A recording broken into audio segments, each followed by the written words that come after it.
Folks, pals, and everyone, welcome to the Podpipe Debate Show. Tonight on episode 18 already, that's crazy, we'll discuss J.K. Rowling's rather unfortunate comments and position for the last years, and the controversial question of supporting the Hogwarts Legacy game. Tonight our conversation might go a little further than that. We might delve into what's called quote-unquote cancel culture and the ability to separate art from the artist. So here's a story that started this whole discussion. And then I'm going to read because that's a quote. J.K. Rowling is at it again. This time, the Harry Potter author picked a fight with Jessie Earl, also known as Jessie Gender, a 30-year-old YouTuber who recently called for fans to boycott an upcoming game over the author's well-documented anti-trans rhetoric. Before we go, I want to thank so much all our guests that are here tonight. Very amazing guests. We have Agathon, Dzovinar, Mary Madness, Ramirez, it's so hard to so complicated to say, and Dax that have agreed to come and discuss this question with us tonight. We have very varied panel with members from many communities, and I feel we can all learn a lot from each other tonight about this very important eye-opening questions. A little message about the chatters here. Our chat historically has always been extremely welcoming and open-minded, and I would like it to keep it this way tonight. I want everyone to know that not supporting the boycott does not mean you are an enemy of the trans community. However, any transphobia or hateful comment will be met with a swift ban from the chat. I will have no patience with that tonight. We have no place for negativity or hate in here tonight. Everyone on all sides are welcome to voice their opinion, and I strongly believe and trust in all of you to keep it respectful. That also applies to you, panelists, guests. Speaking of you guys, I'll give you, everyone, I'll give you 1 or 2 minutes to introduce yourself. If you're a content creator, make sure to tell us where we can find you, and just tell us a little bit about yourself. Agathon, you're the first on the left, so go ahead. Let's take it up. Hi, I'm Agathon.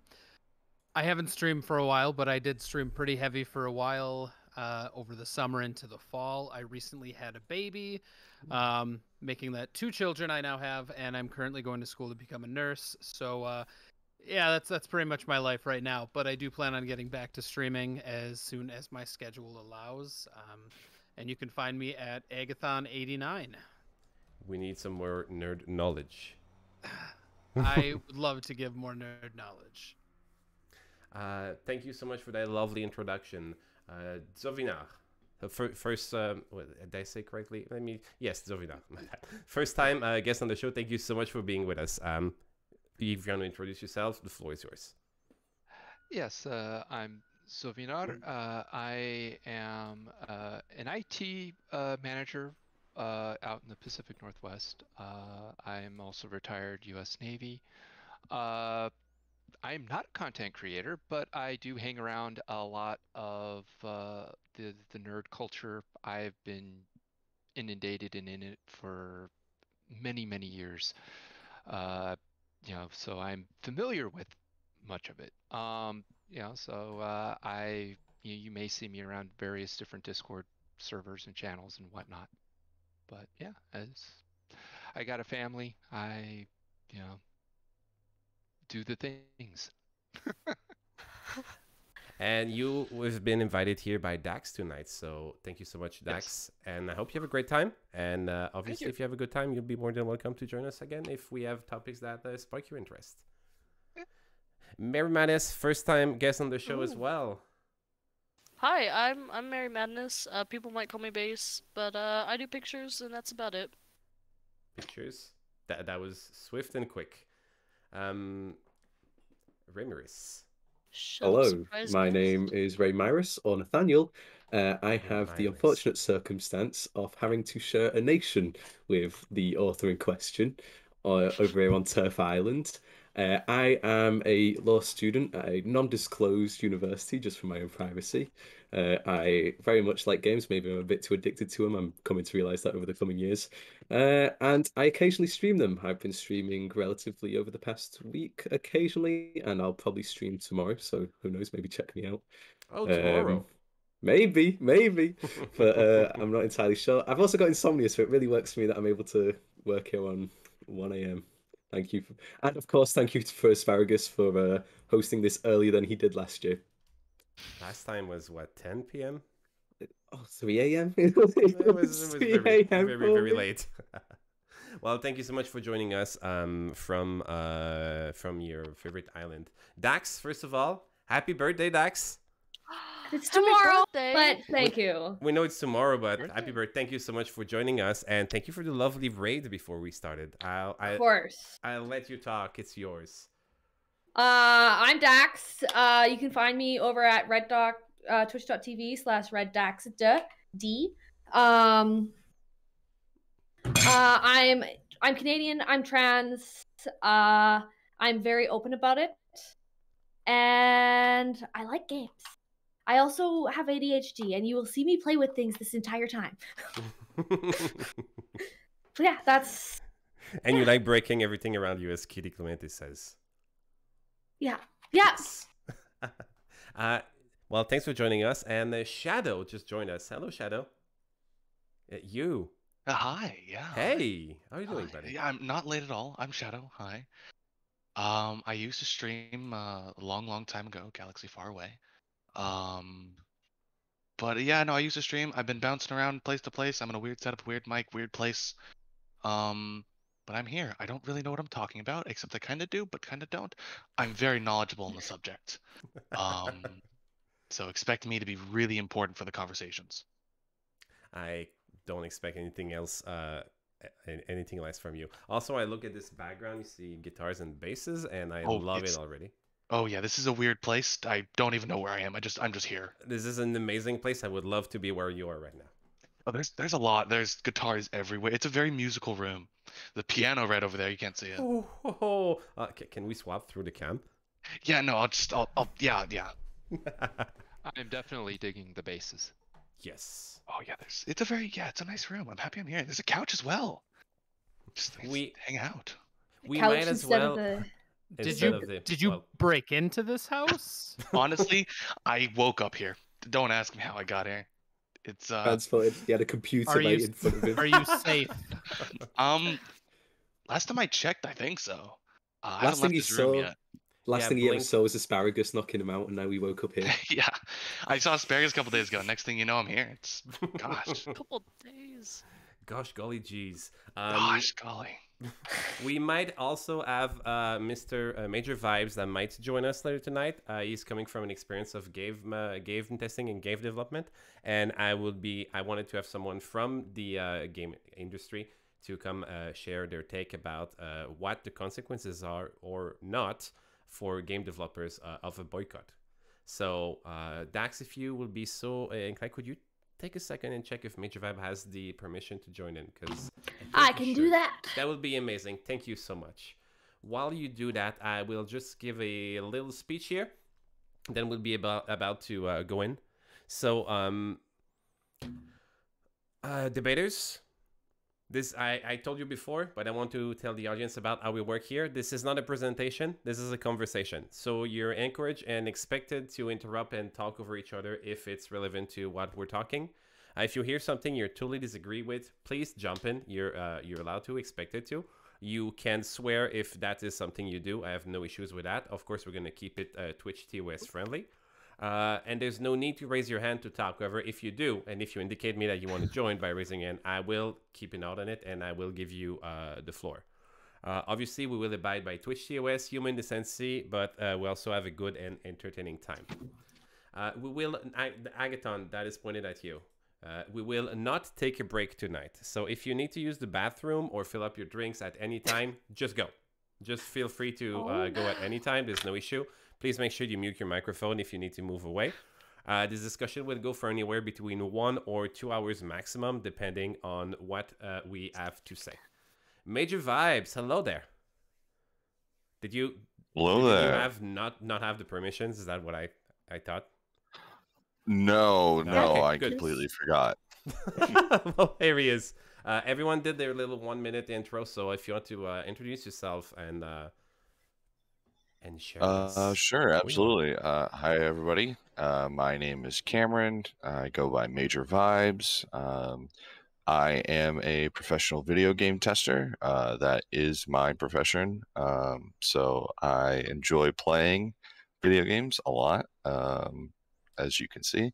So that's about it for me. I'm just somebody with an opinion. That's about it. I don't stream. I don't do any of that. I'm just here because I have my own opinion on this. So amazing. And as I was saying earlier, I invited you mostly because of your experience in the game industry. Because I'm pretty sure at some point tonight we'll have a discussion about what impact does a boycott has or don't have on a video game developer. So I think you're very well placed to give an interesting take on this topic. One last thing before we go on, guys. With the help of Dax have had a great idea that he gave to me yesterday. On the bottom of the screen, if you go in the bio section, you will find some terms you can use in chat if you want to use some descriptions. If, like me, you're not a member of the trans community and you want to learn more, these definitions will help you learn a bit more about terms that will probably be used and relevant tonight. And some of them are terms I didn't know. So look over there. Make sure to type exclamation point in chat. We'll give you an example here, like this one. And you will have a description, a definition that will pop up in chat that will help you follow and with the topic at hand. So that's pretty much it. Without further ado, are we ready to go in? Yeah. I guess we are. Yes, thank you. First question. I've set up a list of questions here. I will not guide the discussion with questions, but I will start by one. And if you guys want to go away and just run away from the question, it's fine. But first, I would like to know, for the benefit of the audience, why this is all started. What did JK do to spark all this outrage? And why is there at the moment a call to boycott the game Hogwarts Legacy? Any one of you want to go first? So I did some reading today about this one, and it's kind of interesting because I didn't know all of it. The major incident was she wrote a whole essay about how trans women shouldn't be able to go into bathrooms and dressing rooms, and how it was a threat to other women because, of course, it would be logic, you know. But it was an unsighted fear that men would pretend to be trans women just to be creepy, even though there's like no evidence about this, and like you can just dress up as like a plumber if you want to go into a bathroom. Like, when have men ever needed an excuse to just be creepy as shit? So true. Right. I will point out that there actually has been studies done on this, and I'm in more danger of going into the bathroom than a cis woman going into the bathroom. Mm-hmm. I have no doubt about that. I've heard this argument made before. It was quite a very popular argument a few years ago about the bathroom, like a big scare tactics. Or no, people are going to go in the wrong bathroom. It's going to be the end of the world. Yeah, Yeah, one of the most. Yeah, Go ahead. Go ahead. No, No. One of the most dangerous things I can do in public is go to the bathroom. Quite literally. So yeah, no, it's completely unfounded, and it's the typical crazy talking points that often go along with, because there have been, you know, those crazy men that do whatever they can to get access to what, you know, the women that they want to do whatever with. But they were doing this before transgender people were really mainstream, and this was ever even a common thing. And it's really just being used to create a division between women and trans women, and to exclude trans women from women's rights. It's a fear-mongering technique of exclusionary whataboutism, and it's not very fun. I would like to point one thing out. Just as a point of thing, I'm a woman. I am a trans woman, but I am a woman. So to differentiate me from a woman would be incorrect. Now saying me versus a cis woman would be the differentiation. Yeah. And that's just because I wasn't born assigned female at birth. Mhm. And it's also ignores trans men, because I bet the same. I mean, exclusionists, I believe is the term Yes. I found. They probably wouldn't want a trans man going into a bathroom either, because it's unfounded. It's just a thing to be scared of, Yeah, for the but sake of being scared. we don't hear that one a lot though. It's kind of a better like like the tactic of think of the children, think of the woman, right? It's easier Right. to spark some outrage this way. Is that the main thing JK did? Because that was a few years ago. Why did it snowball into a big call out for boycotting the game right now? JK has consistently and effectively used her platform as the author of Harry Potter and all things that deal with it to further the trans exclusionary ideology in politics, especially in the UK. She most recently was very active in trying to defeat a law in Scotland to stop self-identification of trans people so that they can get access to transgender healthcare at a quicker rate than what the current UK health system is using. She has been rallying any effort she can to slow down and reverse any trans rights that have happened. And she will go, and in social media, she's gone out and doubled down on being a TERF. Recently, just before Christmas, she sent out a tweet saying Merry Turfmas. So she has taken the role of heel quite a bit and acknowledges the fact that what she's doing is trying to hurt a marginalized community. Anyone else want to jump in here? Agathon, Ray Myris, Dax, Cameron.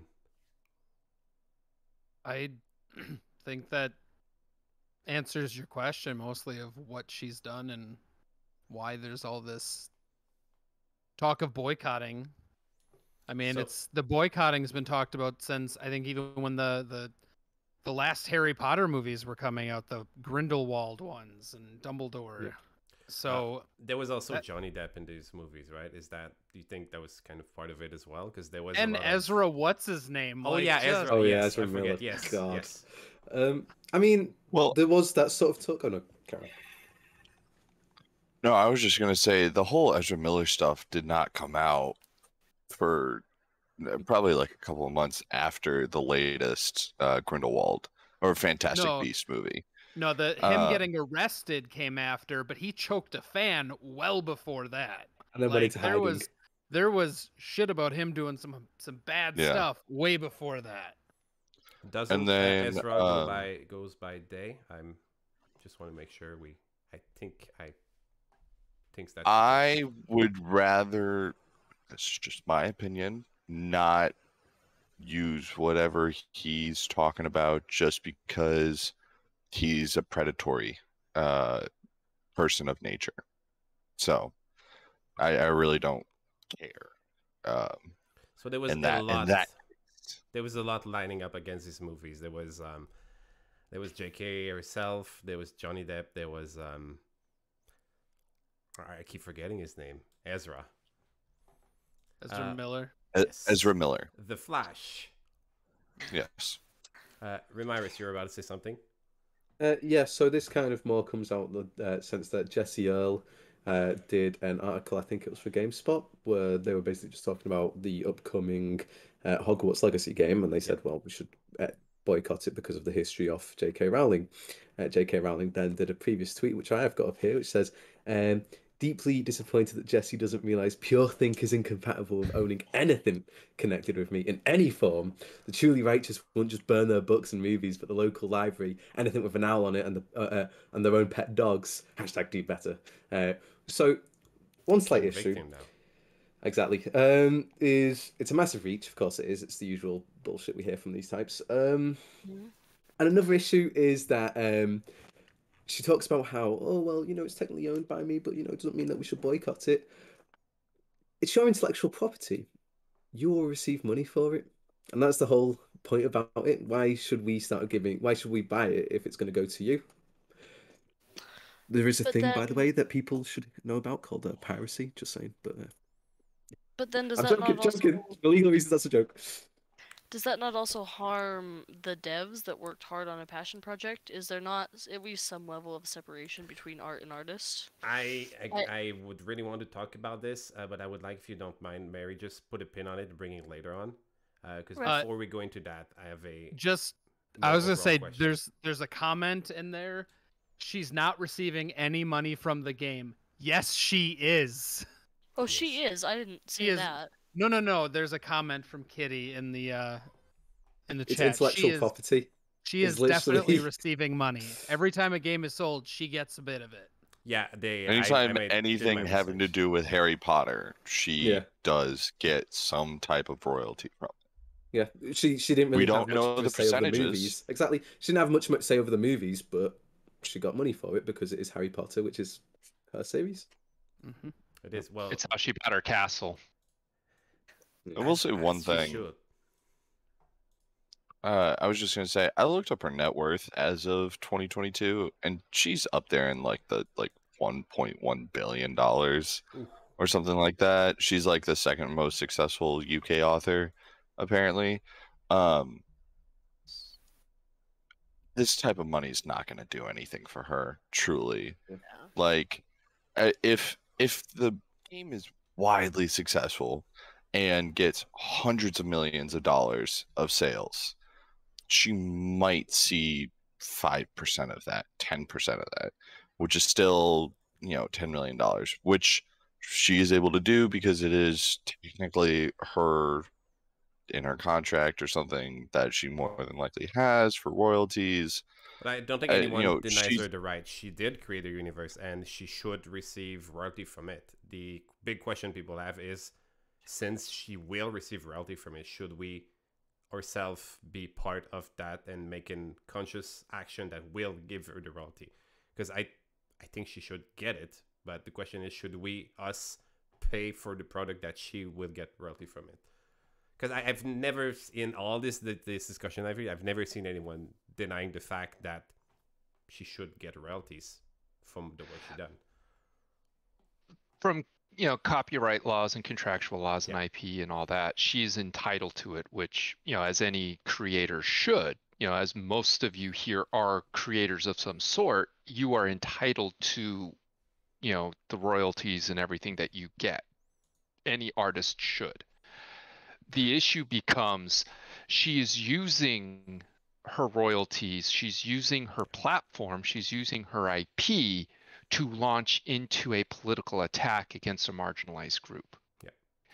And by perpetuating that IP and continuing to bring that into public focus and continuing to show that other people can profit from it as well as she can, that it will continue to be there, which brings her into the limelight. That is what the boycott is to say, listen, there is no money here for the other people, so people are not going to touch the IP anymore. So she doesn't get that platform anymore because there's nothing new to talk about. I have a question directly for Dax here that I want to ask you, because you helped me make those research, Dax, and I think you will be well suited to answer it. JK is being described as a TERF. So I want to come with this word, to this word a little bit. I heard it before, and obviously we did some research. But I would like, can you tell us what the term means, and is it a derogatory term or just a descriptive term? Because I thought at first it was a term that was used to kind of insult her, but from what one of you said earlier, it's kind of a term she just owned up to, and she's using it now as her own branding. Is it?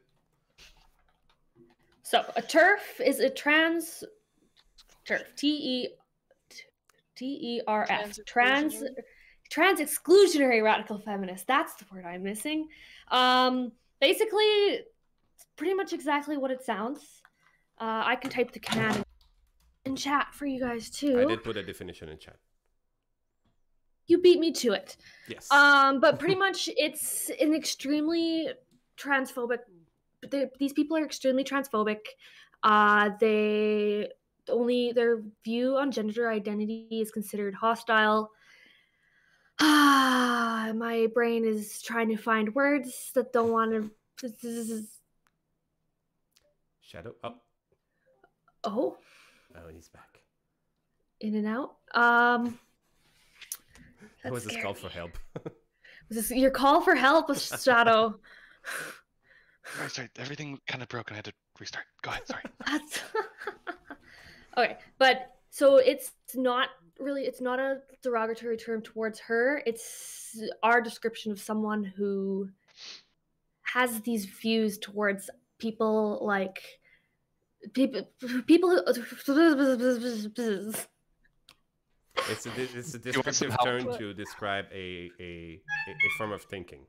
Yeah, it's okay. Yes, exactly. Words that I can't say. If I was to call someone a TERF, it's not a slur, it's not an insult. It's just like saying you're Canadian, you're left-leaning, you're right-leaning.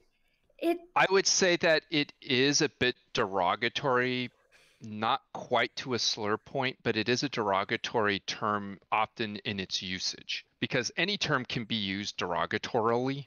Yeah. I think it really depends on who's using it. Like, me calling someone a TERF may be different than someone else calling someone a TERF. Someone who identifies as a TERF, probably it's not a derogatory term for them. You can call them that all they want because they're standing up for what they believe in. And it's something most of us don't believe in, but I don't look at it as a derogatory term. It's just explaining their viewpoints on the given subject. It's a term in the same way that someone racist would be called racist. It's derogatory in the sense that implicitly is a bad thing. You would call them a racist out on it, and it's probably not nice to be called racist, I imagine, unless you own it. And I don't to be see called a lot out of on people it is owning one of it. those things. Most of the time, someone being called racist would kind of you have like white back nationalists. Oh no, there's some people out there. Oh yeah. In that sense, transphobia is a discrimination in the modern world, which is treated less seriously. It's a form of discrimination. It should all be treated exactly the same, but sadly it's a form of discrimination that's treated less seriously than racism, and so the people are more happy to be called TERFs, whereas racist, if someone's called racist, they'll obviously be out of it. But you do have that fringe of people who'll be like, oh, well, whatever. TERF is not a term I'm used to a lot. I don't hear it a lot in here. Is it more prevalent in UK, Ramiris? It depends in what area you're looking at. In the left wing side of the UK, you do in the left wing pro-trans side of the UK, because that should make that specifically clear. There's a lot of left-wing organisations which are transphobic. They are. It's weird. It's quite normalised. I was talking to someone in my uni the other week, where surprisingly the US is somewhat more trans open than the UK. That might surprise some people. We have this thing called the National Health Service over here, which means we get free health. I'm Canadian, so I agree. Yeah, I'm joking. All I have to say is informed consent. Okay, but we've got this thing called any trans person in the UK cry. Yeah. There's this thing called there's this YouTube channel called Philosophy Tube, which I suggest everyone should check out. Yes. They did a good It's very good. They did a recent video on the NHS and how the experiences of a trans person, along with other people's trans experiences, have led to a lot of deaths, in the sense that the NHS has just completely ignored them, shut them out, and just kind of said, oh, we don't really actually care about you.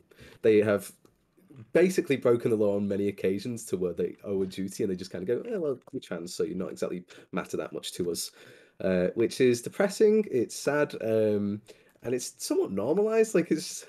It's weird.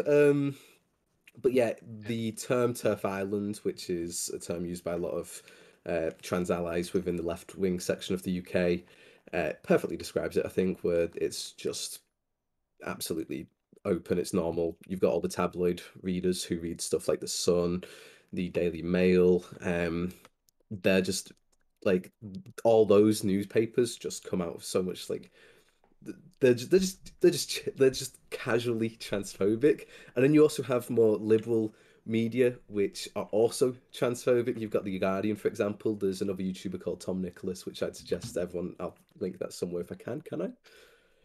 You can. He did one about how the UK media enables transphobia. Yeah, I surprisingly hear a lot of unwelcoming comments here in Canada too, which is surprising to me because we pride ourselves being good with like part of the LGBTQ plus community, and apparently it doesn't include everyone. I have to say, in my time working in trans communities that have been international, the server that Dax and I are both on, I was senior staff there for a while, and it's very international. The owner of the server is from the UK. We've had a good number of people from various parts of Europe and Asia, Canada, the United States. So I've definitely gotten a good view of the different temperatures, as you might say, of the different locations for the openness and inclusion of trans people. The United States has this thing where we're very regionalized in how we view the LGBT community in general. Where I currently live is probably one of the best places to be trans, I would say almost in the world. Despite the poor reputation of the American healthcare system, the one area that it is strong in is trans health. And that's why I said informed consent. I literally can go to an informed consent clinic, be self-diagnosed with gender dysphoria, walk in, and as long as they don't think that I'm absolutely off my rocker, they will basically say, okay, this is what your healthcare will do to you. This is what will happen. This is what's permanent. This is what's temporary, et cetera, et cetera. Do you understand this? And I could theoretically walk out within a few days with my healthcare that I need. You can't do that in most other countries. Now, I can't do that for most other things. I can't do that for most other things in the US, but for trans healthcare, it's fantastic. But and that's one of the things, like in the UK, is one of the big issues that you have is that healthcare system literally takes years to get to that point where here are some hormones. And there, I had friends there that literally were on the list for 4 years before they could get it. The only way around that system is to go private. Yeah, and of course, with it being private, it's very much only a certain section of the population have access to that. Yeah. And not just that, Philosophy Tube went on to talk about how there's actually a legal obligation where there's a certain set of time. It's something like a dozen or so of weeks where they have to respond. They go way over that. And then when you bring it up, they just go, oh, not my department. Go channel it with that. And it's just an absolute rabbit hole of just, oh, no, it's fine. Just wait 4 years and pray that, it's terrible.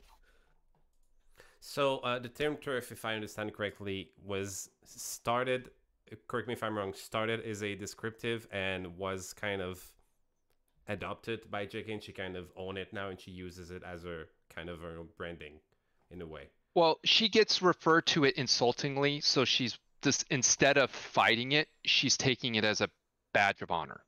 Okay. I do that all the time as a lesser degree. If I play a game and someone just insults me, if it's like a mild insult, I'll just run with it as a yes, I'm that, and I'll just jokingly go with it. Right. Okay. Well, let's go into meat of the topic now. Because now we kind of explained what happened, why some people are calling for boycott. I'll just ask you right away, 1-to-1, just a yes or no answer, and then we can go into it. Agathon, yes or no? Should we boycott the game? No. Major Vibes? No. Dzovinar? Yes. Mary? No. Ramirez. I'm leaning towards yes. Dax. I think that was a yes. Yep, I forgot my push to talk button. And Shadow. No. Okay, so we have very varied views in here. Anyone want to go on and please tell us why you think the game should be... let's go into positive first. Why the game should be boycotted. Why it should? Yeah, why it should, yes. As I kind of alluded to previously, was it is the platform that, this game itself isn't the only platform, but if her IP stops making money and people don't, they don't get anything from it that are making productions from it, they are going to stop making things in her IPs, which means that she's going to lose the ability to have new things to talk about and be relevant in pop culture. And as we've seen with other artists and things, if you can't come up with something new, something relevant, something whatever, your cred disappears. Okay. And your ability to make the A-list talk shows and to be invited to the things starts to go away. So this will diminish some of that for her by, again, it isn't a fact of hurting her financially directly. It's more of affecting her platform. It's a form of deplatforming her. Some will say that the recent movie that came out are doing that on their own, but that's another story. Right. But again, this is just part of that. Bad. Right. But the other part of it is a boycott is supposed to hurt and inconvenience and make things difficult. And otherwise, it's just it's just like any other form of protest. A protest isn't effective if it doesn't cause some form of discomfort to people in general. And this is what this is. Agaton? Are we still talking about why it should be banned? Well, you think it should not, so why do you think it should not? I thought that's where... Okay. Respectfully disagree with most of what you said. Only for the fact of, do I like J.K. Rowling? Nope. That ship has sailed. She is not the person for me. Do her books bring me joy? Absolutely do. I read them growing up. They were fantastic. Like, they helped me through a lot of troubled times and a lot of other people through troubled times. And despite what she says now, those books are going to continue to help people in troubled times. Now, why, like, her platform, fine. Go to her Twitter. J.K. Rowling says nothing about Harry Potter in her Twitter. You have to click on a link to go into something, then to start seeing Harry Potter. But she's not talking about transphobia, making these comments on a platform of Harry Potter. She's doing it on a platform of J.K. Rowling. And if we do this boycott and it hurts her and she loses her platform, then she becomes a martyr, and all those people who agree with her, it's not going away. So rather than boycotting this that has nothing to do with what she's saying, let's just keep boycotting her, just her, and start speaking the truth, bringing all of this to light. Like, what she's saying isn't true. Educating people. Education is the best way to treat hatred and bigotry, not boycotting a game that has nothing to do with her. Really does not have anything to do with her or her transphobic comments. Does she make money off of it? Of course she does. But you know what? Kanye West, piece of shit. Real piece of shit. Loved his music when it first comes out. Hate him. Still jam out to Kanye West. Still buy some of his music. Doesn't mean I like the person. Got to separate those two. Anyone want to respond to that? I think I'll take it on. Oh no, okay. Never mind. No, Okay. So at the end of the day, well, what does the world come down to? It's the almighty dollar. Other currencies are available, and it's unfortunately it is linked through J.K. Rowling, and as people have made a point, it's not going to hurt her. It isn't going to hurt her at all. Someone said in the chat, not to sound like a certain makeup clown, but it's not about sending. It's not about the money. It's about sending a message. You've got this game which is off the IP of J.K. Rowling, and I want to go on a bit of a side note just about like I used to love Harry Potter. I read that shit as a kid. I'm 99% sure I've still got it on my bookshelf, right? But looking back on it, God, she's a shit writer. God, but that's a point that I'll get into later.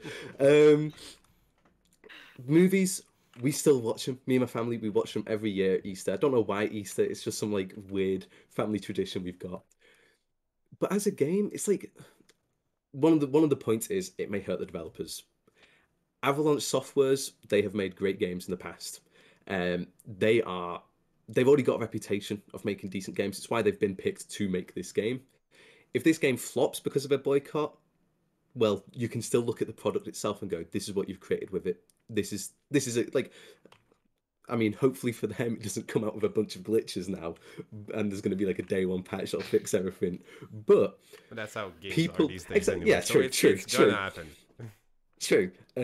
But they've got a decent history in terms of development. I don't know about you, but I do think games in terms of magic, wizards, that shit would be cool.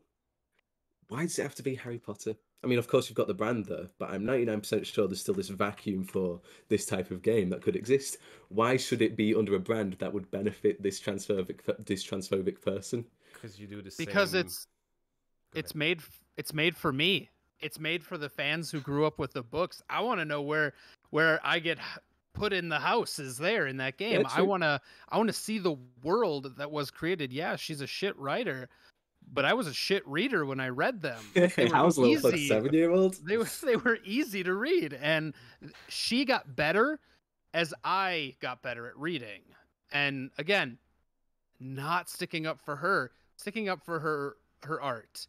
Her mind used to be a very pleasant and magical place if she's able to create this world, and it has since soured, but I'm still looking at the books, the movies, the games, and the movies and the games aren't her. Those are other people who took on her creations, and those people shouldn't be hurt because of the fact of the shit she's saying on a platform that doesn't have anything to do with Harry Potter. To build on that, yeah. I kind of wanted to bring up an example I talked to a friend of mine about, where she wanted people to hate Draco Malfoy, but when the movies came out, he got this big fandom around him, and she still hates that people like him. So it kind of shows that the movies and the books and the stories aren't, I mean, they're legally hers, but they kind of aren't hers anymore, now that they're out there and people have kind of taken a hold of them. I mean, she desperately wanted people to hate this little blonde kid, but they like him. Shouldn't have chosen a cute actor. It was a mistake. I mean, her bad guys were bad guys. Her heroes were heroes. The heroes had no bad qualities, and the bad guys only had bad qualities. That's not good storytelling. You know, you have to be able to look at your characters and find flaws in them, but find things that you can attach yourself to. Like Draco and Malfoy. At the beginning, you're like, oh my god, this kid is fucking annoying. But as you watch those movies, you're like, this kid is abused. This kid is going through some shit. He is being forced to do a lot of things, and he just wants to be a good person. Yeah, she hates it because she doesn't know how to write characters. But they did in the movies. On the topic of just what the books entail, you know, you've it's not just about transphobia. You've also, I mean, as John Stewart points out, you've got the anti-Semitic characters that you find in the goblins that run the Gringotts Bank. You've got the natural slave race. You've got the queer baiting, where characters are stated outside of the books by J.K. to be gay, for example, Dumbledore, but never actually given that respect. She attempts to retroactively add more diversity to the universe. For example, she says, "Ooh, Hermione was never said that she wasn't black," which is weird because when you read the books, it comes in a very white lens. Any character that is a minority is specifically said to be a minority. You don't get that respect in terms of Hermione, Harry Potter, or Ron Weasley. It's just kind of like, oh yeah, we naturally assume that they're white. But is that on you though? Do you assume? Yeah, well, I suppose so. But well, not really, because you've got this writing where she just kind of goes like, oh yeah, we drag you along. This person is black, and if not said otherwise, then just assume. In terms of bad guys, this is another point I've loved reading up on actually. She's got this like interesting things when it comes to characters, and this is an interesting note on the movie differences and the book differences. Professor Trelawney, if you remember her, she was the teacher of divination. Yes. Just 1 minute, I've got all this stuff here.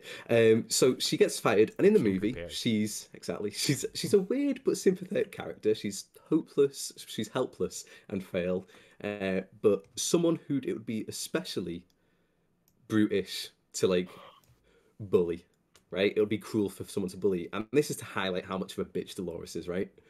But in the books, she's depicted as an alcoholic because fucking alcoholics. Fuck them people, that's hilarious. The characters don't care. Hermione literally says like, she can get Trelawney, but as long as she don't get Hagrid. Trelawney in the books literally only pops up whenever J.K. Rowling wants to poke fun of alcoholics. Stupid and just in this people sense, that are struggling. I know, exactly. She's extremely discriminatory. Like, I know we make all this fun about how she's a TERF, but just in general, she's like discriminatory even in her writing. She's physically demeaning. She makes it a point that Harry's home bully Dudley is overweight. She devotes a lot of time in the books to making fun of Dudley for that. She made a later book called The Casual Vacancy, which is about a town in England. One unsympathetic character, and this is how she always does it, she makes sure that the bad characters and the unsympathetic characters are portrayed in this way. This was an extravagantly obese man. A great apron of stomach fell so far down in front of his thighs that most people thought instantly of his penis, wondering when he had last seen it and how he washes it. I don't know about you, but whenever I see an obese guy, I don't really think about, what's he doing down there? But like, a lot of people defend this. I mean, I've seen this online where they go, well, she doesn't like to just make all her bad characters fat. Look at Molly Weasley. There's a big difference between presenting a disgusting fat character like she does with Dudley, who, she's greedily stuffing one's face like a pig. And then Molly Weasley, she's just a jolly... Yeah, exactly. Yeah. Vernon, is it Aunt Marge that's in the second or third book? It's the third book. Yeah. Big but Molly's just a jolly, plump character. This is also some sort of like internal misogyny that goes on, and this may actually link to her transphobia, where whenever there's a bad character who is a female, she specifically demeans them by not only portraying them as like overweight, but gaulish and masculine. Slytherin Girl, and I believe it was book 1, reminded Harry of a picture he'd seen in Holidays with Hags. She was large and square, and her heavy jaw jutted aggressively. Rita Skeeter, her that contrasts with her heavy-jawed face, large, mannish hands. Vernon's sister Marge, large, beefy, purple face, had a mustache. You're kind of like, why? What's the point of this? And but if a character... that's, to be fair, that's been used for a lot of Hartford. Usually when you see a movie or a big franchise and you see the bad guy or the bad character, the enemy, the antagonist, they are portrayed as typically appealing. Yes. My dad has a saying, God makes him so you know him. Not religious, by the way, it's just one of those things. But if a character is supposed to be bad, Rowling usually presents them as being physically ugly, and for women she makes them large and masculine. Then you've got the also... 30 seconds about this. You've got this thing about how, yes, this is bad. You've got like, oh yeah, look at this person, they're ugly and stuff. Is it wrong to make fun of someone for being overweight? I'd say no. Is it all right in the Harry Potter universe? Well, it would seem. Well, is it wrong to make fun of someone for the weight? Yes, I would say yes. But in the Harry Potter universe, it doesn't seem to be the case. Harry makes fun of Dudley for being overweight, as does Hagrid. The narration does too. But when Draco and Vernon Dudley make fun of Molly Weasley, all of a sudden, oh, you can't do that. Look at them, they're assholes. If I can butt in on this one real fast, and then we go to Major. Over the summer, I read a book called How to Read Literature Like a Professor. It was boring and dry, but it kind of helped me understand complex literature. And this is actually a technique a lot of good writers use to show villains where their physical characteristics mean something about them as a person. This isn't true in real life, and there is a clear disconnect there. But it is a renowned literary technique. Major, what do you think? Why do you think the game should not be boycotted? I don't think it should be boycotted because too much time and energy has been put into this type of game. Because I remember hearing about this type of game, 3 years ago, 4 years ago? Am I right? So it's been in development for a very long time. And I agree that allowing Harry Potter IP to be successful can perpetuate, J.K. Rowling in this sense. But I also agree that it's the game, it's not, yes, it's in the Harry Potter world, but it is not Harry Potter. It is the world based around, I don't remember, I think it's a sequel or a prequel, but it's not Harry Potter specifically, which means that J.K. Rowling has not come up with technically the IP for the game. She's come up with the world building in some senses, but she has not come up with the actual story of it. That's from game story developers and from writers and from people from these game studios themselves. And we have absolutely no idea what type of representation is going to be shown in this game. We do not know what's going to happen in this game until we all play it. And I agree that putting more money in her pocket is not the best, but I'd say that we should look at the game studio itself and the amount of effort that they have put into this and the amount of time and energy that has gone into produce this game. Because there's been quite a few Harry Potter games, but nothing so at this scale. Level. On this level, about. So Lego open Harry Potter world. 5 to 7 was so good. Lego Harry Potter. Yeah, I don't need 100%. Lego Harry Potter was great. It was very good. I love every single Lego game after before up to Lego Avengers, just because it kind of got very wonky for me. That it's old play style was very good. Lego City Undercover. A timeline thing that would kind of change my opinion on this. Does anyone of you know when the studio was hired to work on this game and they accepted the contract, was all this stuff about JK out there or not yet? Yeah, I believe it was at some point.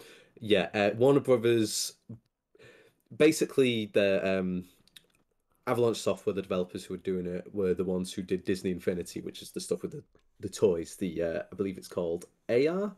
Augmented reality, something like that. It was basically it was basically like Nintendo's Amiibos, where they would have this stuff in physical and they'd be able to do this type of stuff.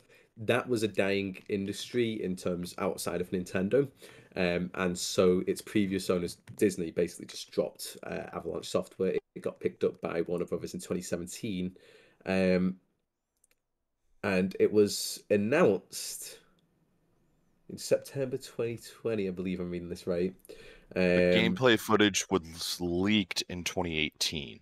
Oh yeah, they were picked up in Warner Brothers and Interactive Entertainment picked them up in 2017, so we can assume at earliest Warner Brothers, Harry Potter, massive link there. they probably started development as soon as they got picked As soon up, as to be they were honest. acquired. Exactly. Yeah, 100%. You see the but- difference I'm making here. If you're a game development, you accept a contract for a game, and you know that you're gonna work Yeah. for something that's gonna help J.K. Rowling. If she's already out there doing her hateful Yeah, she was stuff, already out. She's at been this out point, for a decade. you agree with working with her, as though if you accept and then it comes out later, you're kind of caught in the crosshair and you kind of stick there with a bad situation where you've got exactly. nothing to do about it. If you spent the past 5 years working on it, I could imagine so. But it's been kind of like, I don't know exactly how long it's been out, but it's not exactly a secret. It's not been a secret for the past decade. Okay, And it was so no pointed pity out for to me. Well, a majority of the controversy started in 2020. Yeah, it's about That's when the majority of the controversy. Yes, she made, what was it? Trying to make like Dumbledore more queer and in Twitter and all that, but that's not considered canon. That's Twitter, all of that. So, when they first started making the game in 2017, I can assume that they had absolutely no idea that this shit was going to pop off, and that when it did, they were like, we're already 3 years into development at the maximum, 2.5, 2 years. That's a long time for a game to, we say 2020, obviously, not being directly impacted by it. We probably didn't notice it until it became bigger than it was. I want to go to Dax and Dzovinar. Is that something you noticed before it became more mainstream, something you knew ahead of time, or it kind of just blew up out of a sudden? Do we agree with that 2020 timeline, or? No, it's before 2020. It was about 2018-ish when her transphobic. It wasn't super wide in the mainstream, but what was happening was she was starting to like comments by other transphobic people. She wasn't coming out, but she was getting called out. And eventually she doubled down and then progressed further. So if it wasn't well known, should we expect game devs to have taken an excess amount of time to do research to make sure that everyone they're working with is not transphobic? Because I can see an argument for either way. I would say if you're going to work with someone so in-depthly in such a big company and all that, you're going to do your research. It's kind of a part of it. Also, but at is the same checking Twitter likes somewhere that we have to go there? It was beyond just that, but again, for me, it was very well known because it's my community that's like, oh my god, what the hell's going on? I think, yeah, that is something you should know, but at the same time, from a game company, if they don't think it's going to just blow up, Harry Potter is a huge thing. That is very obviously stated. So making a game on that is going to be very likely very profitable. So if they think it's not going to blow up, they're just going to kind of push it off to the side most likely and say, this is profitable, this is a big thing. Yeah. Fuck it, let's do it. Her tipping point came towards the end of 2019 with the whole I Stand With Mia outrage. That's when it came, but she was trending that way before it. Okay. What is the I Stand With Mia? I'm not aware of that situation. Was a author that wrote opinion pieces in the UK and other locations that were basically transphobic, saying basically. Oh yeah, okay, yes. I just don't know the name. Yeah. That it's the typical anti-trans rhetoric that you hear of. Biology is binary. If you're born one way, you're that way, and you can't change. All that hogwash.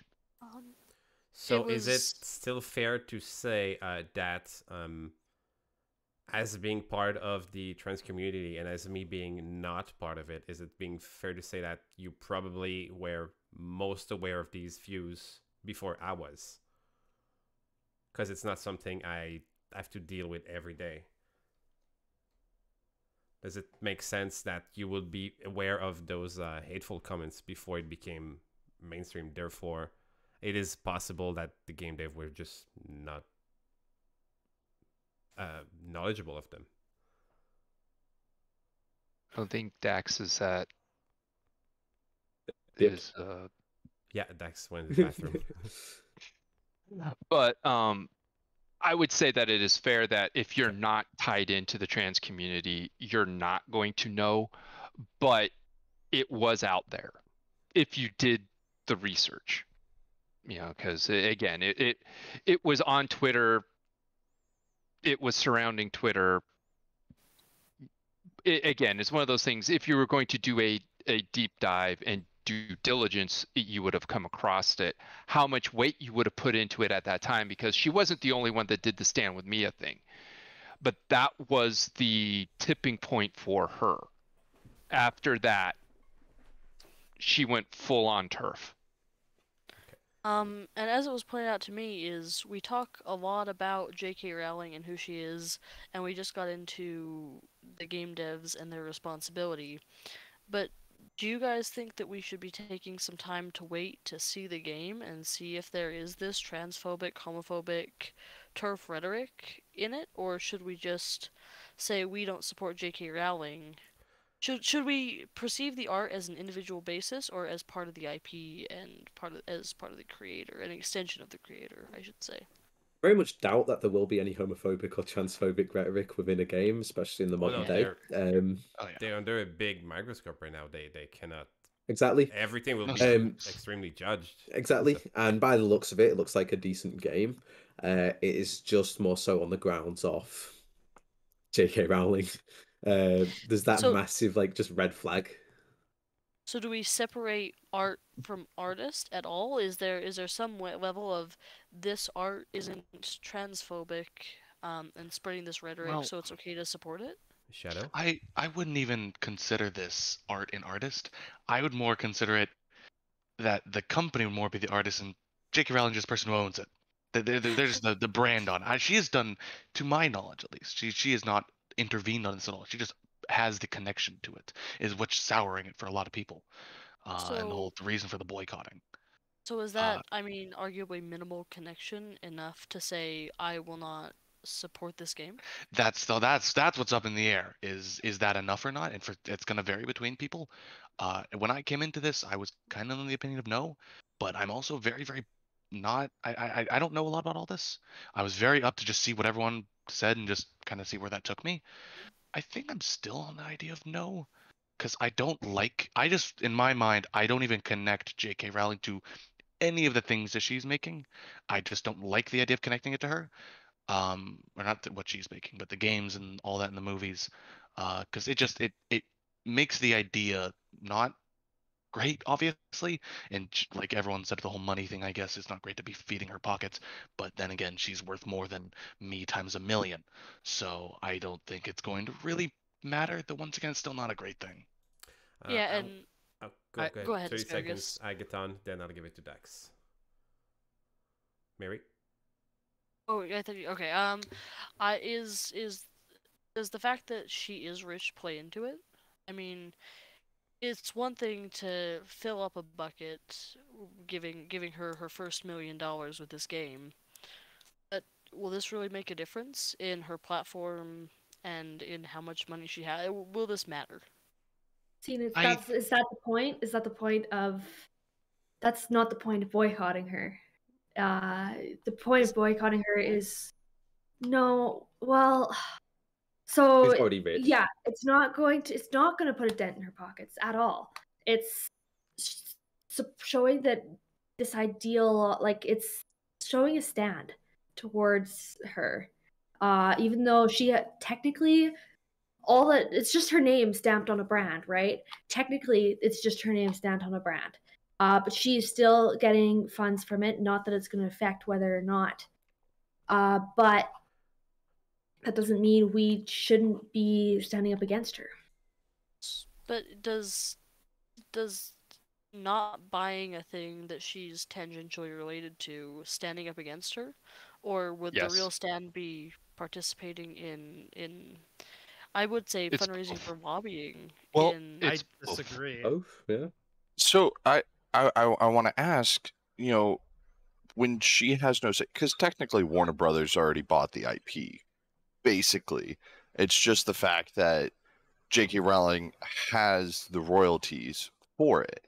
She doesn't really have control over what's produced anymore. It's Warner Brothers that has control over what's produced. So she's out of the picture, essentially. She's the creator. She's out of the picture. It's the same idea as George Lucas with Star Wars. Disney owns it, but as long as George Lucas and Disney stuff is happening and George Lucas wants to make statements about Star Wars, people are going to go and listen to him. But is it a big difference? Because from my understanding, George Lucas completely sold it, and he's not making royalty. Yeah. He got a big stack of money, and he says that's yours now. So if George Lucas turns out to be a piece of shit, but the point is that people would still go to him. He is still relevant because Star Wars is still relevant. They're still connected. This is just mostly kind of a joke, but also, who the fuck cares about George Lucas? As a Star Wars fan, me, bro, guy's a big tool. I'm joking. You guys are talking about something from your childhood. Star Wars is from mine. So Star Wars is from, dude. I'm on a Republic Ranch show with this guy about Star Wars. I've been to 7 Star Wars conventions. I have met George Lucas, and but like I said, I was at the original screenings of the original trilogy as a kid. All I'm saying is the metaphor doesn't necessarily work because no one cares about what George Lucas has to say anymore. That's because he's kind of just reclused himself. He doesn't go out there, and he isn't making has J.K. Rowling. Well, okay, fair about the statement. J.K. Rowling has nothing to do with Harry Potter anymore. She hasn't done with anything with the movies. She hasn't done anything with the game. So that is wrong. That is wrong. She's actively writers on the Fantastic Beasts movie. The last one she co-wrote. She co-wrote the movie, so she's still part of it. She has been asked how she can feel about, ruining her reputation with all the, what she's done with her own creation. She literally responded, when the royalty checks cash in, she can sleep well at night. That was her response. Any publicity is good publicity is pretty much her because view. It keeps her relevant so that she can go in and do the political bidding that she wants to do. So it keeps her name in the news. She's never not going to be in the news. Yeah, so is the boycott not more publicity? It's bad publicity. But if she believes that any publicity is good publicity, is that not just more of what and she I wants? think this boycott is going to push other people who be like, oh, they're boycotting because of this. Well, I'm going to buy the game because they're boycotting it. So, yeah, I'm completely agreeing with you, Mary. Any publicity is good publicity for her. But here's the thing. Here's another thing that you look at as well. Okay. As a trans person, there are different levels of acceptance that we go through with the non-trans people that we are in association with. I have people that are just meh, whatever. As long as you don't do anything to me, I won't do anything to you. I have people that are accepting of me that, go out of their way to use my proper pronouns, make sure they don't dead name me, etc. And then I have allies that actually fight on my behalf and my community's behalf to try and make things better so I don't have, me and my community don't have to go through and suffer, discrimination. The differences are things like I am not going to go to this movie because it's J.K. Rowling's movie. I'm not going to buy this thing because it's, somebody who is like that. I'm not going to go to this restaurant because they support, this type of a thing. That is what allyship is. And that's the differentiation that somebody like me sees when somebody says, well, I really like this thing. I'm still going to go and do it, even though it doesn't directly affect me at all. And I know it does directly hurt you. So are you implying that anybody that supports anyone in any way that has anti-trans rhetoric is automatically not an ally, no matter what else they do? If they actively know that they are, they're not showing allyship in that way. So does that invalidate other things that they've done? Yes, we can't buy anything ever. No. Yeah, so now there is things that, again, there is a difference between an idea that there is, political ramifications for everything that we do. But when there is a specific person who is explicitly trying to harm another community, going out of their way, and you are trying to support them because, well, I just like this thing, that shows that you're not being an ally for them. So now this you is may be accepting of that community, but you are not being an ally. So the thing I'm about to say is whataboutism. I don't usually like this, but I'm trying to bring in a metaphor. If supporting J.K. supporting transphobia, which you cut out there, Mir, if you want to restart that. Yeah, you froze. Please. So, you froze. Sorry. If supporting J.K. Rowling in any way is supporting transphobia, which in a way it is, I don't disagree with that. Do we then have to? I mean, how far do we go with this? Is buying gasoline for your car, supporting evil oil industry, is like paying taxes? There's a difference between doing something for your survival, i.e. getting gas in your car to go to work, to get things that you need to do for your thing, and an entertainment thing that has nothing to do with your survival. Okay, so what if we go very directly into entertainment? If I buy a physical video game and it has that plastic saran wrap around it, I throw it away, it's not going to get recycled. That's damaging the environment. So then should I just never... That you can go down a rabbit hole forever with you cannot buy things because it damages X, Y, or Z. Where is that line drawn? It comes down to, are you actively hurting others? Yeah, some sea turtles would choke on that. The problem, though, is that when it comes to packaging, you as the individual really don't have a choice in the matter very often. It's because that's what the the industry for all the packaging and shipping and all of that has determined is what is going to be in the packaging. Well, I didn't need to buy the video game. There was no necessity to it. I could have bought an online version, but I chose to buy a physical copy. You monster. Absolutely. Think of the sea turtles. I just want to point out that we will not be able to solve any of this. None of it. In this conversation, in this talk show. We will not be able to solve it, and it's everybody's opinion on what it is that they want to do when it comes to this game.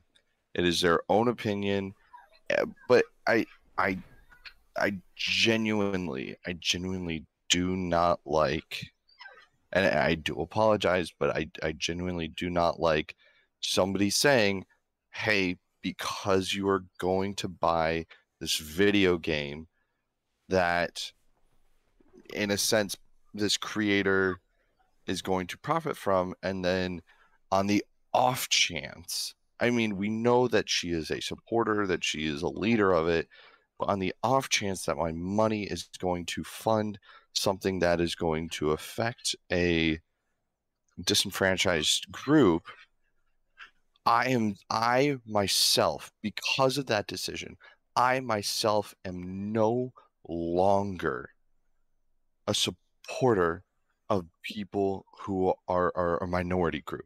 I think no, that's not the point that was made. There has been a distinction made between ally and supporter. I think the point that was made is that an ally is someone that goes more out of their way, and the fact not being an ally, from what I understand, correct me if I'm wrong, doesn't mean you're a bad person. It just means that if you're an ally, you've seen us on a other level. Because someone who has I'm sorry, I keep Dzovinar. As Dzovinar said, someone who will be accepting and go out of their way to use the correct pronouns and not dead naming. I don't think it makes you a piece of shit if you go and buy the game anyway. You're just not considered an ally. And not being an ally doesn't mean you're against or you're bad. That's a distinction I made at the start of this podcast. Not supporting a boycott doesn't make you an enemy. Yeah, doesn't make you a transphobic person in my view. I mean, my headcanon for the distinction there is I consider a supporter as somebody who doesn't actively harm gay or trans rights, right? And then an ally is somebody who goes out of their way, maybe not in every scenario, but in most scenarios to make sure that they're not hurting anyone. And as sure, maybe you could have a harsher definition, and that's I mean, it's semantics really. Right. But I don't think saying no, you are complicit because you bought a singular game. I think at least it's a little far again, from it's not going to say you're an absolute horrible person, but No, again, it's it that says you're complicit. but the thing is from my viewpoint, from where I'm standing, I have to make judgments on whether people are safe, how I can be around people, because literally my life is again, my life is hanging in the balance in a lot of this. And and when it comes down to somebody who's like really into Harry Potter and that's their thing, I have to wonder, how closely do they associate with this person and her viewpoints? Or is it just because they happen to like the world, the world that was created, but they disassociate? And if I don't know that person and this is their thing, I'm going to back away because I can't have that chance off chance that they are on JK's side of things. Isn't it a little bit unfair though to this comparison? Yeah. I mean, because I'm a big Star Wars fan. So the way you describe someone who's big into Harry Potter, that's me with Star Wars. And as Anton said, we have a show, we have a podcast where we talk about Star Wars. I'm a huge Star Wars fan. I think I could probably guess from the content that he made, but I have absolutely no idea of George Lucas's viewpoints on anything. Right. Because I like, and of course, so. And this kind of goes into that separating the artist from the artwork type of thing with that. And again, for me, it's a personal thing because, and it's a very hot touch point, and it's a very hot touch point with a lot of people in my community when it comes to the whole, these are the things you like, which gives me telltale signs of this is possibly what you are, this is possibly not what you are. Dog whistles. If you're driving up in an a lifted F-150 with country music blaring or whatnot, my initial impression is you're not a safe person for me.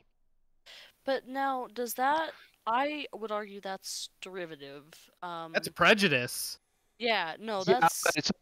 but it's also a situation of experience, and when you have your life on the line. What is the difference between this argument and an American cop being like, there was a black person, I've seen the black people before doing bad things, I had to shoot him. We all agree that's a garbage argument, so why is it different when it's applied to people in trucks? Because a cop has a higher level of authority and responsibility than I do. And I am not charged with having an arm to go and enforce laws and stop somebody. I'm just sitting there at a gas station trying to fill my car up and has this guy come up and start looking at me funny. I feel this is based. I will. I get your point. I think we're gonna switch a little bit because I feel this is getting a little bit not personal, but very pointed. Redundant. So, I would like to ask Dax. I'm so sorry. Why do I say your name wrong all the time? I'm very, very sorry. Maybe because you had it 5 different ways before. God, I could say that about the same thing about you. Thank you. Asparagus. I can't buy the A anymore. It's too expensive. We didn't Capital hear from A's you. and inflation. Yeah, I'll ask you why you think the game should be boycotted, and then I'll go one question that I have Major Vibe here for, a specific question I want to ask him before we go. Okay, I already touched a little bit on this when I jumped in earlier, but basically, it's not about the game or the money. To me, it is about like taking a stand, and we kind of went over this already, and I feel like it's going to go in the same direction. So, but like, it's not about the fact that she makes money off of it. It's not about the fact that she's it is about the fact that about the fact that no matter whether or not, even if she wasn't making, well, we wouldn't boycott it if she wasn't making money off of it. But me personally, even like, I grew up on Harry Potter. Like, I will admit, like, that was my childhood. Like, I read all the books over and over. I've saw like all of the original 8 movies. Like, me and my sisters watched them over and over and over. And like, the story itself isn't horrible. That's where you separate art from the artist. It's the fact that no matter what, when she is going to be associated to this game, just because she's making even the tiniest little bit of income, that's where was I going with this? Brain. Words. I've lost my train of thought. But yeah, like, no matter how much or little she makes off of it, it's the fact that she's making something off of it, and people will still associate her with it no matter what. And with her comes her views. Like, it's all tied in, even though, like Agathon said earlier, her views aren't, like, all of her transphobic stuff isn't on a Harry Potter page. It's on her. It's a J.K. Rowling, but it's still attached to her. And then she's still attached to this game or the movies or anything that is Harry Potter related, because that's just how people are going to associate her. They know her as the author. Her name is well known. She's one of, like, Ramirez said earlier, I think that she's like, what, the second, was it Ramirez or Glizzy? Major Vibes. Okay, it was okay. They said I need to change like the second most, like, the second richest author, the second most successful author in the UK. Yeah. Like, she's going to be, no matter what, she's going to be attached to this game. It's going to happen. Which is why I personally, I don't see supporting it, even though, yes, the company is going to be hurt by it. These people have worked so hard on it, but they also went into this contract knowing her views, knowing that she was going to be attached to it no matter what. Well, the higher up in the company, not the workers, right? Yeah, like, when that contract was taken, like, they knew, this was all out when this contract was taken. Well, yeah. Well, question though, for your point, is it worth, if this is such a little effect on her wealth? I know that's not the point. The point is to stand up against her. Is it worth doing this towards some game that may potentially be great, fantastic, when there is other options? Is it worth doing that when this is so little of a, at least, financial impact? Or is there a better option? Any options are good. Whatever you can do to stand up against someone like this, well, even just the tiniest minor inconvenience, the teeniest, because you can get even if it turned one person against her, that's one more person against her. Like Aganon said, it almost turns her into a martyr, which is almost more horrifying than just a popular person. I don't know. I think that's an argument to don't do anything. I'm not sure about that. Sorry. I don't know that not do anything. I've seen that being overused way too much. I just have 2 quick questions. A very specific question I want to ask to the people who said they were on the boycott side.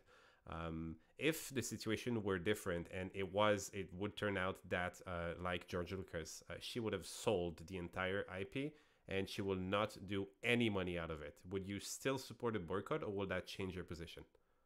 Well, sorry, just real quick, prevalent point. Why are we hating on George Lucas?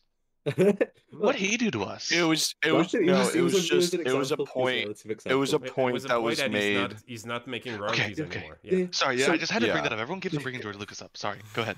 On the point of George Lucas, the reason why he doesn't matter in terms of Star Wars is because he has no longer any authority. He has no links realistically to the Star Wars franchise, rather than the fact that he is the owner. J.K. Rowling is still a high authority within the Harry Potter universe, and we nearly touched on the philosophy of consumerism earlier, and I'm sure that Major Vibes can kind of agree with me here in terms of a lot of game companies are getting very complicit in making shitty ass games, right? You know what I'm talking about, the big AAA developers. If you look at Bethesda, for example, they shut out basically any criticism, and I love Bethesda games, may I just add, but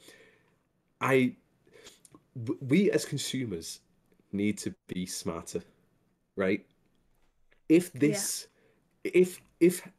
Harry Potter, if this new legacy, if Hogwarts Legacy is a success, it will be somewhat of an endorsement. It's not exactly an endorsement, but like an enabler for J.K. Rowling, and it's mainly that reason we do not want that. If this game is a success, she'll kind of be like, okay, well, people still love Harry Potter, people still love Harry Potter through that. Me, J.K. Rowling, I'm pretty good, so hey, why not? People do still love it.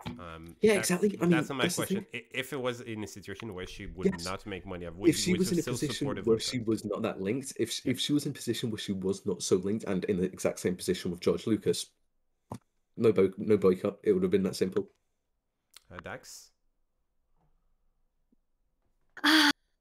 I don't know, because it would depend. It would depend. Still principle. It's still the principle of do people still associate her with it, whether or not she's making the money. I'd probably still be hesitant. I'm not as hesitant as I currently am, but is she still getting that publicity from it, even though she technically has no legal relations to it whatsoever anymore? Why can't she just retire in a fucking castle now? Like, seriously? It's simple. She's got more money than she can ever spend in her lifetime on her kids. When you have fuck you money, it becomes a thing of like, yeah, what do I put my time and effort into now? And she's decided that this was apparently the best for her, which I don't agree with, and it's so stupid. It's weird because her stance in terms of being like opening up as like a trans, because we had this conversation earlier about it being a derogatory, she kind of embraced it. That is so surprising in terms of billionaires, because they kind of more act like children, but in terms of accepting it, it is somewhat childish in the same way. It's weird. Weird people.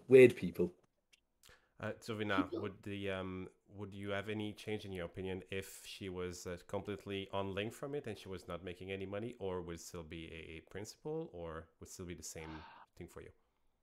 I personally wouldn't buy it or associate with it, but I wouldn't be making a stand publicly announcing, don't do it, whatever, because again, she doesn't, at that point she's divested herself of it.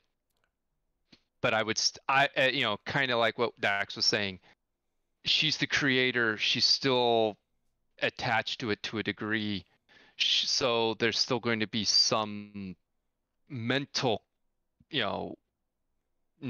connection there, but it's not going to do a whole lot of anything at that point, because again, it's So one last question I have here, and this one is mostly point at you, Major Vibes. If anyone wants to interject, obviously. One argument that I've been seeing a lot on Twitter against the boycott was the game dev is kind of caught in the middle, and the employee of the game studio didn't do anything wrong. From your experience, maybe you don't know, but do we know if the employees already made their money? would it have an actual impact on a regular employee who just goes there to do some coding in the morning, or have they already been paid for the game and just the studio's making royalty out of it? Would it have an actual negative experience on the average day regular worker that didn't ask for any of this, that didn't choose to work on this game, and has been told by his boss or her boss, this is what you're working for the next 3 years? So, from my firsthand experience, it would more than likely not affect your average employee, all the way up to the game developers, all the way up to the producers, that kind of thing, because they do get paid a salary. You know, they do get paid for their time that they put in week after week. Because these types of game studios always have a budget, and they always have money set aside for the beginning and production of the game. More than likely, what would happen after the money started to come in for the game itself, those people, you would more than likely probably be starting to talk about like DLCs. Just because if they see that it's so popular, then there's a reason to add extended content into the game itself, which would mean that those employees would be able to continue working for that game company. If this game was such a flop, then more than likely that game studio would have to let go people in order to make up costs somehow and not have more costs by keeping these people on. What I will say, though, is this game studio probably has like 3 or 4 different games in development. You know, it's just that it is not possible to put one game for an entire game studio like as your main priority. You have to have at least 2 or 3 different teams working on something else just in case something like that does happen, because not every game is well received. So they're always hedging their bets with that. I have heard, this is not my personal experience, but I have heard that people who are there from, you know, pre-production to, you know, launch do get a sizable bonus when it comes to a very successful game. And that does depend on how successful that game is.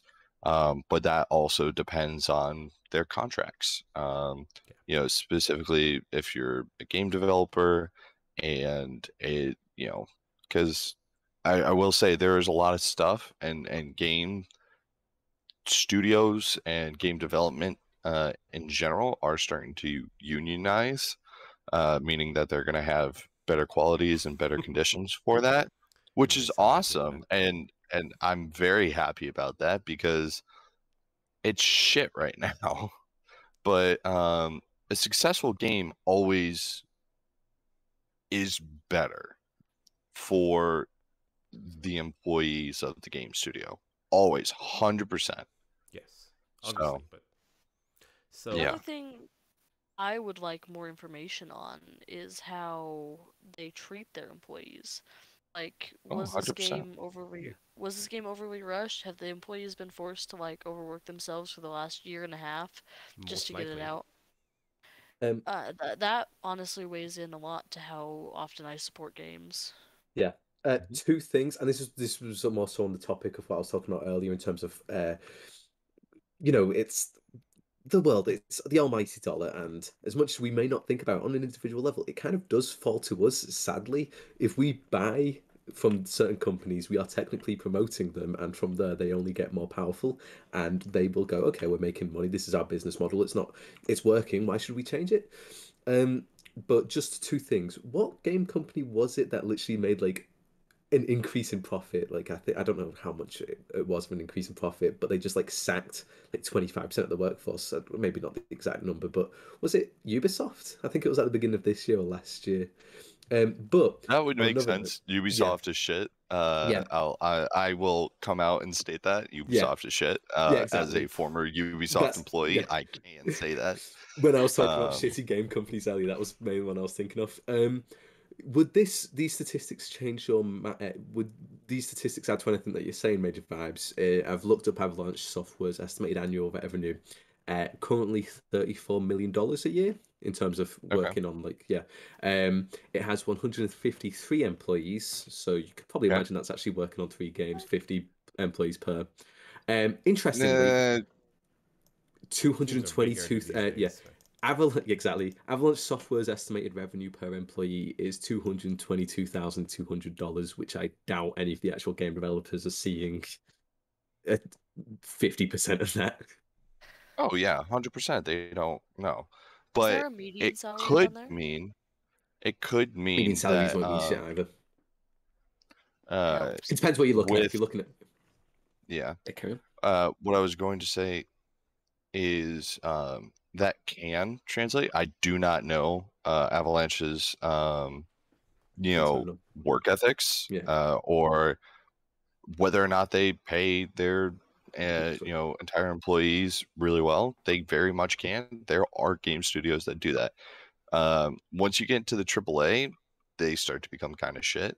But the more indie developers, mobile game developers, somehow have like the best pay for game testers, for game developers, because they make absolute bank. Yeah, dude. Yeah, it's all the ads. It's all the ads and in-app purchases. They make bank, and they actually do reflect that towards their employees. I do know that.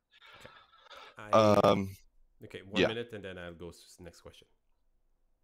No, I was just going to say 153 employees for Avalanche. I would probably say about 70%. 60% of those employees are actually working on the game. So I would probably say between 80 to 90 employees are actually working on games. Because this has been in such long development, I could probably estimate that you probably had about a 30-person team working on it at the beginning, and they probably scaled up, ramped up to probably 60, 70-man team later on. But they are probably still working on some other game with 20 people, 30 people, later on. Having 153 employees in the game studio does not mean that 50 people work on each game, because you have HR, managers and stuff. I was rushing through it. That's I was basically just rushing through it. I just wanted to clarify that a little bit. But so Asparagus, back to you. Yeah, one last question I have here before we wrap this up. I think we might have touched on this before, but I just want to ask it. It was a question by Gavin, and she wanted to know, did J.K. Rowling actually did some kind of backpedaling or rewarding or apologizing since the outrage sparked, or did she double down on it? Double down, from what I've read. She's doubled down completely. Every opportunity she was given, she's gone farther and farther and farther into her anti-trans stance. Because she's growing to the point where to the point where she's actually created a foundation that is cis woman exclusive for like mental health and physical health type of a thing, that they will preclude having any trans people be part of it. I'm not surprised about this. Okay, well, that being said, I will do a little poll in the chat right now. I will ask you guys in the chat if you can me, after the discussion you heard tonight, do you intend to buy the Hogwarts Legacy game? And this is an anonymous poll, so I'm very curious to see if any of you here are planning to buy the game when it comes out. So it's going to be either yes or no. And I will not allow additional votes, so you're not able to use your points. So let's start the poll right now. We're going to go for 5 minutes. We're going to give you guys a few minutes for a closing statement. I will go from the bottom this time. So if you want to recap anything you heard today, make sure to tell us. If your mind changed, or if your mind was not, tell us if your mind changed, if you're still on the same argument. And if you're a content creator, please make sure to tell us where we can find you, because all of you were amazing, and I want to make sure that those who want to grow a fan base, you're able to do it. So Shadow, you want to go first? Sure. Like I said before, I came in here with the idea of not boycotting and all that, but I was also very open to the idea. I wanted to see everyone's opinions. That's a lot of the reason why I wanted to see this and wanted to be a part of it. I wanted to see everyone's opinions on all this and see where it all took me. I think I'm still under the presumption of not boycotting it. To be fair, with the poll and all that, I'm gonna buy the game. I'm a huge game nerd. I will buy anything that I can get my hands on, which is why I'm poor. But it's I agree with pretty much a lot of what everyone said here. There are some things which I am not super knowledgeable about, but I still think that English isn't my first language. Okay, don't. But no, it's fellow French Canadian, right? Yeah. It's oh god, the French just gets out of me once in a while. But yeah, no, I guess instead of me stumbling on my words, I'll just say no. I don't think I'm still for the boycotting, but I would lean. Well, thank you so much for being here, Shadow. It was a pleasure, and as I said, I didn't want you to feel a spot. It's just pleasant to have you around, and if that puzzles you, we're gonna explain to you later what it means. Okay, yeah, I was kind of confused still. I already tried to explain it to him, and he just went, I don't get what the word wanting me to be here means. It's just I don't understand. Dax. We always want you around. Okay. I will not be. I'm staying on my point from the beginning to the end. I won't be buying the game. I firmly support boycotting this game. Even though Harry Potter was a huge part of my childhood, I just can't find myself associating myself with anything like with the whole JK name. But yeah, I'm very glad you guys all came. I'm glad we got to talk about all this. You can find me at RedDaxD on Twitch. And yeah. The link is in the chat right now, by the way. So if you want, the links to not if and Agathon's and Ramirez's. Yes. And Twitch Prime sub to Asparagus. Thank you, and to Dax as well.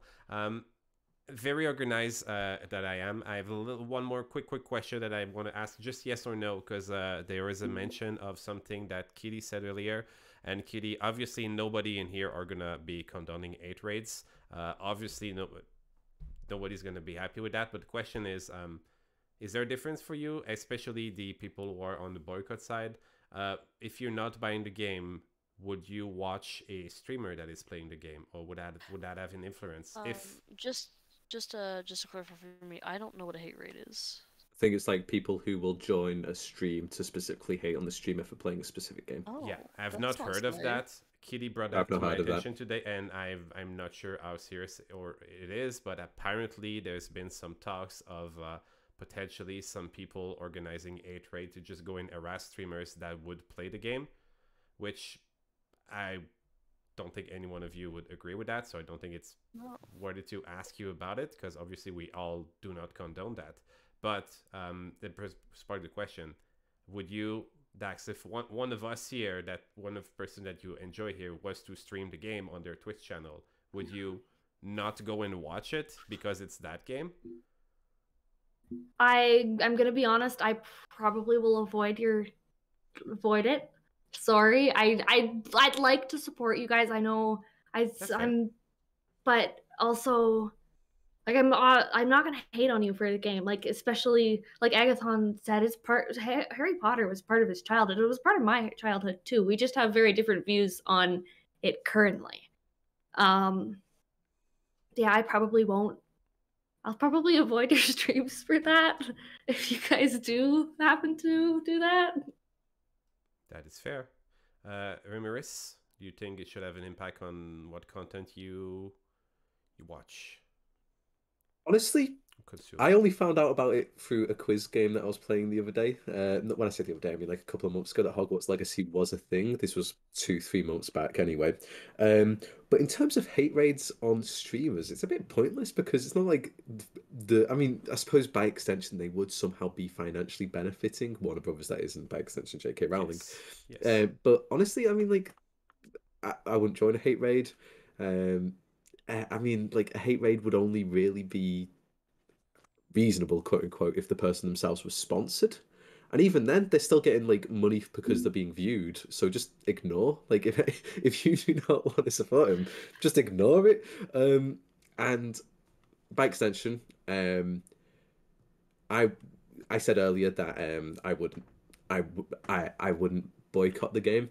I wouldn't be buying it anyway. It's a fucking expensive ass game, man. I'm not buying it, but I'm a university student. I'm broke. All right. Maybe I will watch a streamer to try see what it's like. I probably won't actually. I'll just see a trailer for it and be like, "Oh, that game looks cool," but then I won't buy it. The idea of a hate raid is stupid to begin with, because if you Yeah, get exactly. 50 people to come in my chat to harass me and insult me for half an hour because I'm playing the game, you're giving me 50 viewers that would watch ad, and you're giving me money for it. So guys, my viewers are really low. I love J.K. Rowling. Please get me in. Right? So no, you kind of not doing what you're expecting. Dzovinar, when you think about supporting or just watching, I don't know if you watch some Twitch content to begin with. Would you go out of your way or to not watch someone you know that will play the game? I have watched Twitch streams. I've actually, supported and subscribed to streamers and whatnot in the past. My current work situation doesn't allow me the time to do it like I had in the past before. But I would avoid watching it just because, again, the algorithm will push it to the top of the list, which then is one of those things that emphasizes the fact for the game. And a hate raid type of a thing is something that happens in my community to, LGBT streamers. Yes. And it can be a very negative effect on them and the general community members for them, because the hateful things that get said can get pretty nasty. And even with auto mods and an active mod team, it can, it can get seen before it gets deleted. And yeah, no, that there's no place for that, because there, yeah, bad things happen. Comment from Elish says it's sad because she was going to stream the game, but she got to stand by her boys, girls, non-binary, and genderless. Thank you, Elish. Okay, so let's go back to our final statement, and Remiris. Yeah, give you one minute for you. Thank you. I have had my mind blown today. It was completely stream unrelated. I found out that Project Winter is on the Switch. Yes. My name, of course, is Remiris. I am a streamer occasionally. I came in today mainly on the topic that wasn't so much just J.K. Rowling, but honestly, it was really interesting to see more so just the absolute love for Harry Potter itself as a series. I've got that nostalgia for it. Personally, don't kill me here, but Harry Potter as a series is probably I've not got as much nostalgia for it nowadays as I used to. I can completely understand why people do. Honestly, I appreciate that nostalgia that you guys do have for it. I've got it for other series. But yeah, thank you for the stream tonight. It has been lovely. And I'm not tired at all, even though it's 3 a.m., but that's all right. Well, we started at this time last time, so that's true. I'd like to ask you a question. Now that you've discovered Project Winter on the Switch, can I expect to see you stream on it? I mean, okay, here's the thing. I actually don't own Project Winter on my PC on this account. I own it through a second account, which isn't Argentinian or anything like that, by the way. It's an old account, which I purchased legitimately. I will probably reimburse the Project Winter developers now through my new Reymaris account on Steam by buying this on the Switch. So, beautiful. I'm happy. Thank you. Thanks so much for being here, Remiris. Always a pleasure as usual. And Dax was very excited for the act before we started. Maybe in A another man one. of many hats. Exactly. Mary. Oh, just closing statements. Yes. Okay. I think that I honestly came here more to listen. I did a bit of research on the car ride home from work. Listening to a podcast about it. And I honestly think that I do see I find it valid that you wouldn't want to support it. I don't think there's ever any reason to hate anybody for anything unless they're actively harming somebody. And so I wouldn't find any reason to hate somebody for playing the game or for boycotting it either way around. And I don't think I'm gonna buy it because it's expensive, and I'm not a giant Harry Potter fan. I like it, but it's not like I got Star Wars. It takes up all my time. Pretty much. Yes, and yeah, Star Wars over Harry Potter, in my view. Thanks so much for being here, Mary. I hope you had a great time tonight. Major.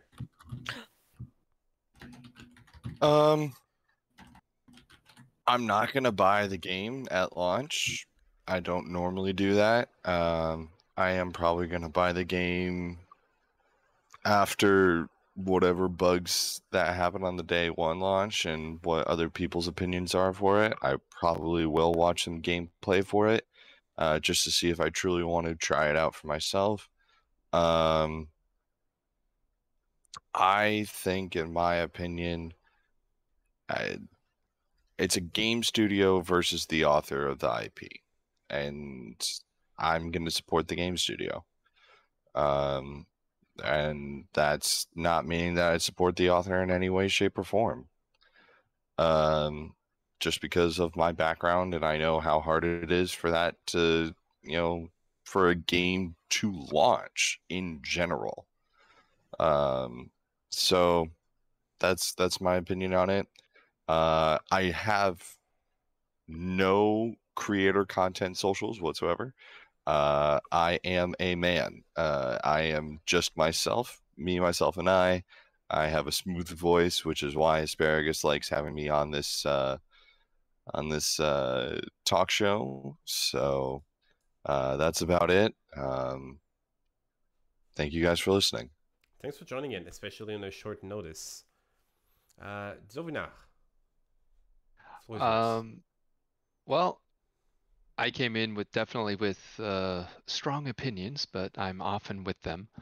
But for me, everything with Harry Potter is a poison pill because of J.K. Rowling.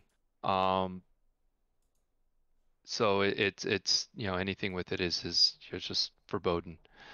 But it was a great being on here and being able to express the opinions. I'm not a content creator, but I do enjoy games. I mean, hell, I've been playing video games since you had to stand in line to play Pac-Man.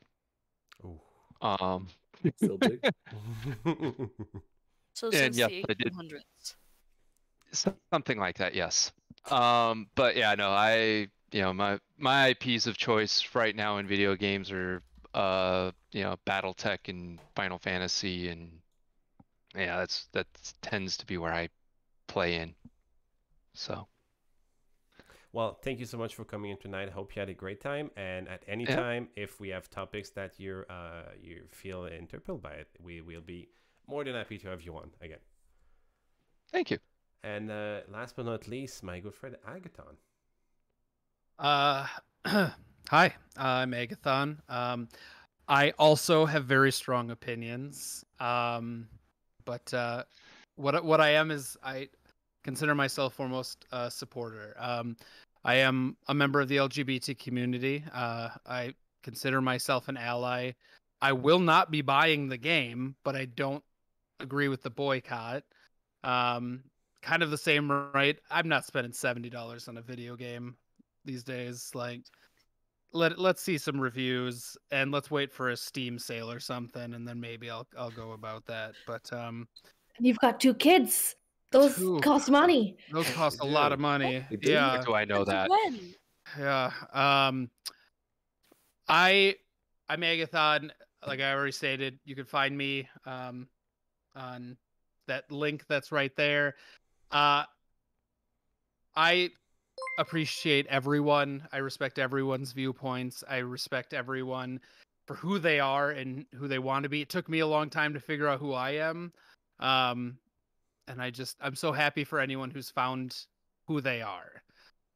So love you all. Thank you, Asparagus, for having me on here. It was fun getting back into the streamer seat for a little bit. So, and I'm gonna put you on the hot seat. Nerd knowledge when? Let me start my next semester and see how it goes first. I was stressed last semester, so I love doing it though. If anything, it'll start in the summer. Hopefully before then. I graduate in May, so nice. I can't wait. That's the look. I need my nerd Congrats. knowledge. That's That's the impressive, look. man. It is. Gonna be a nurse. call me Wow. Nurse Jordan. Like it. Before we go, I want to make sure to give a much deserved shout out to Gavin, Freak Adaptation in chat, who's been for twice now doing an outstanding job moderating the chat. Thank you so much for being here. And Gavin started streaming a little more recently. She streams once a week on Tuesdays. She streams Project Winter on the evening. So please, please, please, please do yourself a favor. Click that link. Go follow her channel as well. You will not be disappointed. She put out some really great content won't. with very, very, very fun moments. Especially yesterday, we had a very very fun moment or something. That being said, thank you so much everyone for being here. That was a blast. My name is Asparagus Daiquiri. I am a French-Canadian streamer. I play less and less games, more and more talk shows. I say that all the time, but I'm trying to get more into it. I have 3 talk shows running concurrently. One's called Anime Protege with my friend Jade and Elle, and they make me watch anime, which is a culture I know nothing about. We just had an episode 2 days ago on Monday, and we did a review of Demon Slayer. We just built a new YouTube page, so if you go under there and if you like anime, just scroll down, you'll see the link to the Anime Protege YouTube. Go follow that, go subscribe. We're gonna put content in the next days. Also, another show that is right now on hold, but it's gonna come back with my friend Agathon here and our friend Moose. It's called Republic Rant. It's been so long I forgot the name. Republic Rant, when we talk everything Star Wars, mostly Star Wars, and Star Wars. So if you like that, follow my channel. From time to time, I still do gameplay. I'm an affiliate content creator with Project Winter. But yeah, I find myself having more fun hosting these panels and a little less fun doing games. So guys, thank you for being here. What we're going to do now, we're going to do a little raid before we go away. We're all going to go see my friend Bemis Independent. She is streaming Overwatch right now. So let's see the raid here. We're going to do that, and we're going to tell her where you guys come from. So this is the link. It's going to appear in a few seconds. Make sure you copy and paste those raid emotes so she knows where we're all coming from. Please give her a little follow. She will be very appreciative. There it is. Thank you so much, everyone. See you next time.